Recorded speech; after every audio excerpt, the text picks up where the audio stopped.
so let me literally get my hat on. Cool, isn't it? Does anybody recognise this man? Yeah. Yeah, that's Lawrence of Arabia. Yeah? And this is me. Yeah. Notice that both of us are quite relaxed on our camels. We have been riding them for a very long time. Lawrence is my colleague.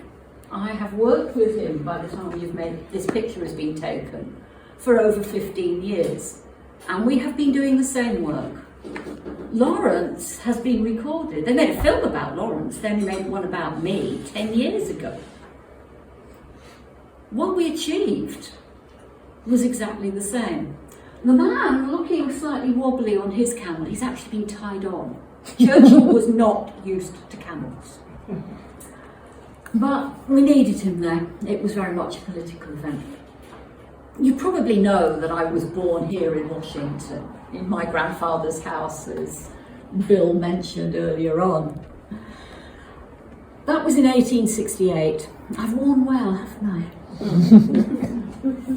We didn't stay there very long. My father had a property near Red Barn, and that's where I spent most of my childhood. It's a lovely site, a big house, lots of space to run around, and a railway platform at the bottom of the garden. After all, Daddy did own rather a lot of railroads. My father also owned vast amounts of industry right across the northeast. My father, grandfather, and great-grandfather were ironmasters, men who created the Industrial Revolution, who became wealthy on it, and who understood how to use it as a source of power and influence. The huge metalworks that you would find in Middlesbrough were built by my family, owned by my family, and maintained by my family. And my role was very much about helping my family to maintain that inheritance. When I was born, the Married Women's Property Act had only just been passed. Prior to that, a woman's property became that of her husband's as soon as she married, unless she was the daughter of an ironmaster. We were not going to see the property going out of the family. We were not going to allow anybody to come into the family who could mismanage it. Almost uniquely, our wedding agreements specified that we would retain the right to pass on our inheritance to whichever of our children we thought were fit to run the business. Our husbands were not allowed to waste our money. It was assumed that we would be educated to enable us to respect and understand that inheritance and to administer it ourselves if we absolutely had to. In an era when it was not uncommon for the heir of a family to die far earlier than expected, you needed a backup. We were the backup. My mother died when I was very young. I barely remember her. My stepmother and my father, who I adored, brought me up to understand that as the daughter of this family, I had a responsibility and I had capacity. I could do anything I chose to do, regardless of my gender, regardless of the fact that my family had made their money in trade. We were important, and it was my job to understand that and to pass that on. I had the sort of education that was normally reserved for a boy, and I went to university. I studied classics at Oxford. There were only 2 women there that year, I and my friend Janet Hogarth. I finished my course in 2 years. I think that tells you something about my ability. It also tells you something about my attitude. Getting my tutors to actually work fast enough and hard enough to put me through was quite a task, let me tell you. Of course, I didn't get a degree. Women were not given degrees at Oxford in that era.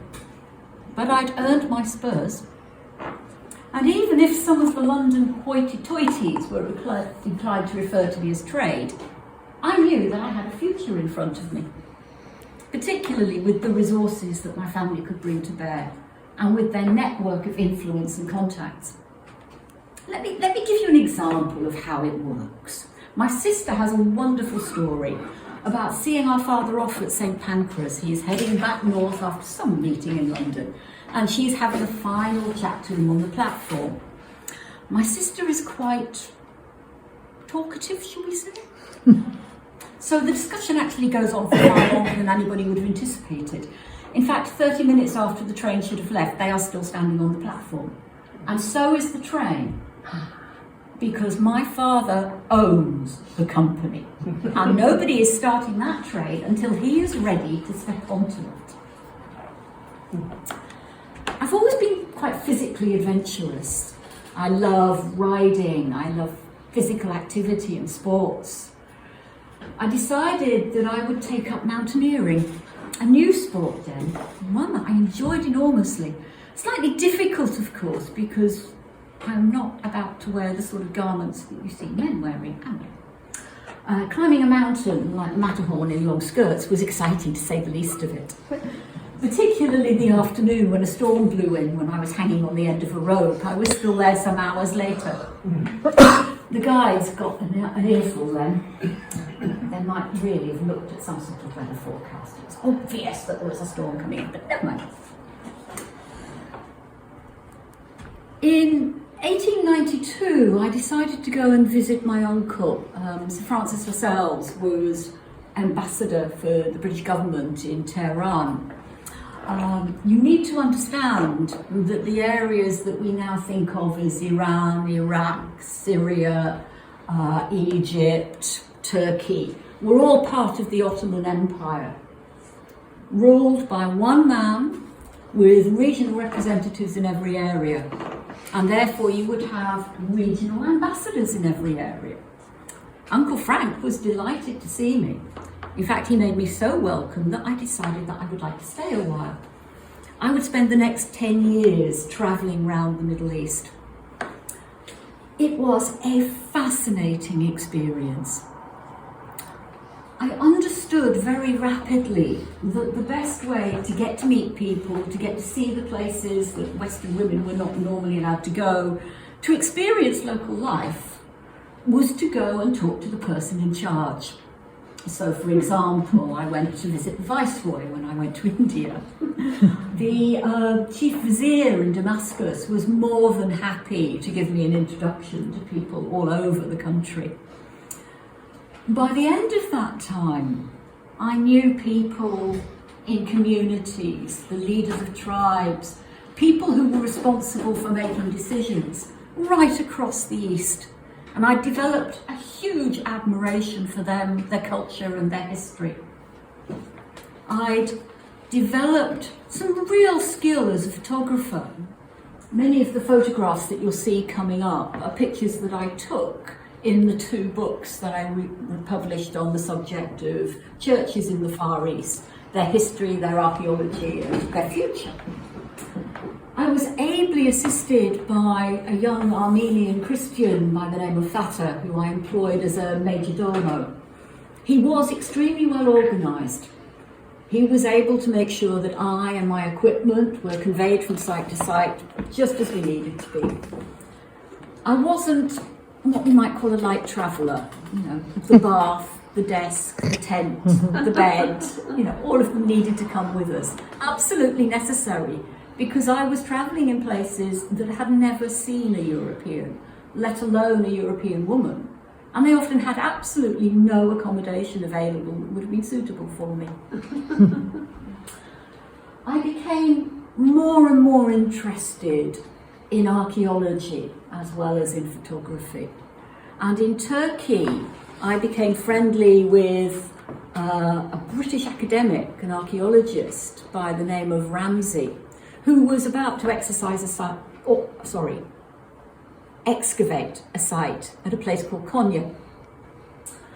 My money and his expertise were an unbeatable combination. We spent the next 2 years digging and finding some very interesting remains. Material that formed the basis of my 3rd book, which has yet to be published, but will be coming out any time soon, I assure you. Of course, there were brewing difficulties during that period. The Ottoman Empire was falling apart. It was clear that some sort of change was going to be necessary. And war in Europe was looming. By 1914, it was very obvious that the only way to secure the British position in the Far East was to take control of the Ottoman Empire, was to break it up and to give control to those people with whom we developed relationships in localities. And the work that people like myself and Lawrence had done in making those relationships was to be crucial. The British government employed me as an intelligence officer in 1914. My job was to travel the desert, guiding troops from the British and other armies across areas that they would not have been able to pass without our expertise, without that background knowledge, without our contacts. And in the process, of course, I made even more contacts.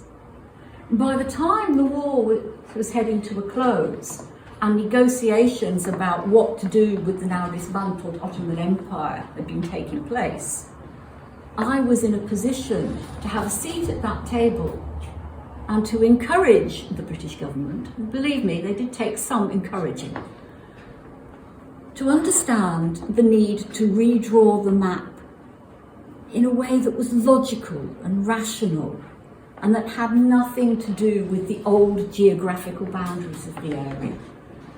I persuaded them, in particular, that Mesopotamia, the area we now call Iraq, needed a new ruler, and that the massively capable Faisal al-Hussein was the person to put in charge. He was an old friend by then, and he was suitably grateful, though he did have a disconcerting tendency to disappear at the other end of the corridor when he saw me rounding this end of it. I'm not quite sure what that was about. We made a total mess of Mesopotamia.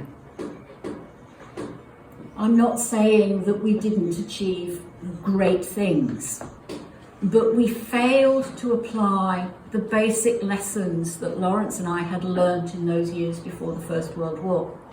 That we were dealing with disparate communities, with people who were at odds in terms of politics and of religion, people who had tribal affiliations going back centuries that had to be taken into account. We imposed a British model of government on a country that had never experienced anything like it. And we failed to understand why people resented that. There was a Sunni uprising in 2020, which we put down with unbelievable brutality. There are pictures published in that period that show British aeroplanes bombing villages that had no defences whatsoever. It was bloody and it was brutal, and it left a legacy that would be resented for decades afterwards. But we also had some striking achievements. We created a rail system that was astonishingly efficient. We gave them a civil service that could tackle corruption, not always effectively, but it was there. We created schools for girls, something I was particularly proud of, because I'm a firm believer that the only people fit to run any civilized society are those who've been properly properly educated. They are the same thing. It's one of the reasons why I was so opposed to the idea of universal suffrage. You know, giving women who spend their time chattering about fashion the right to vote, giving men who have no experience of anything other than working down a pit the right to vote. They have no resources to actually run a country. They can barely run their own lives. Views like that did not make me terribly popular. And some of my colleagues were less than appreciative.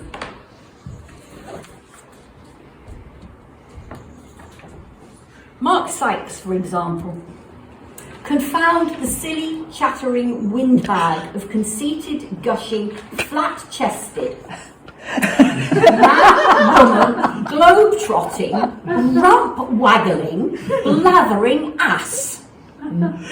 He'd never have said that about a man, would he? The rat. I am a woman, despite what people like Sykes have to say. And just like any other woman, I wanted a life, I wanted a family, I was going to say to settle down, but that would be an absolute lie. I wanted somebody who would be happy to work alongside me.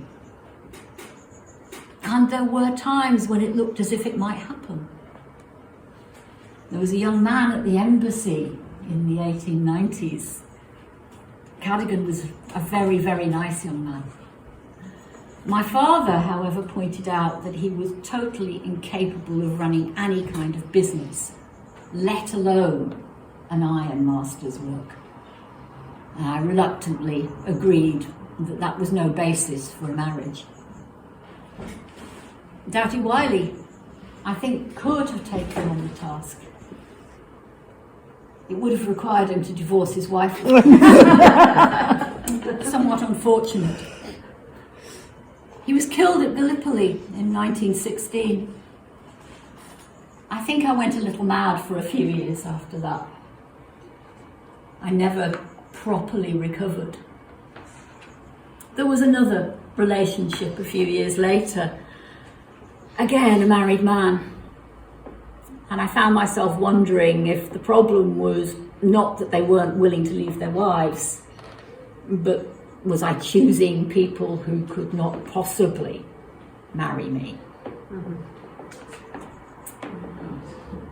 I never lost my interest in the history and archaeology of the area. One of my great achievements was the foundation of the National Museum in Baghdad, now the National Museum of Iraq.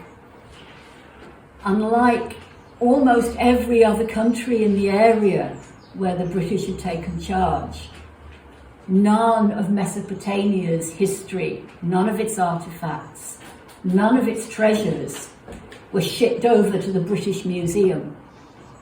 They're still there. And if anybody attempts to move them, they are going to have to answer to me. Those were bleak years, though. Despite my pride in what we'd achieved, I could see what a disaster we had made of the country. My health was starting to fail.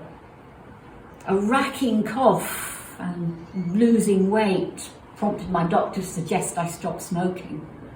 Idiot, what difference is that going to make? Increasingly, I found myself at odds with my colleagues. Lawrence by then was long gone. In fact, he was dead by then in a terrible motorcycling accident. I came home occasionally, and it was always joyous to meet up with my family, to hear how well things were going here, to see the way that our family and our business was prospering. But always Mesopotamia drew me home.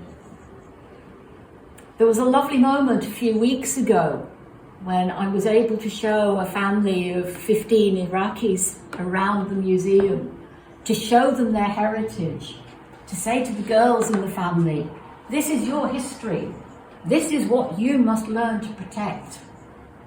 It was a beautiful moment.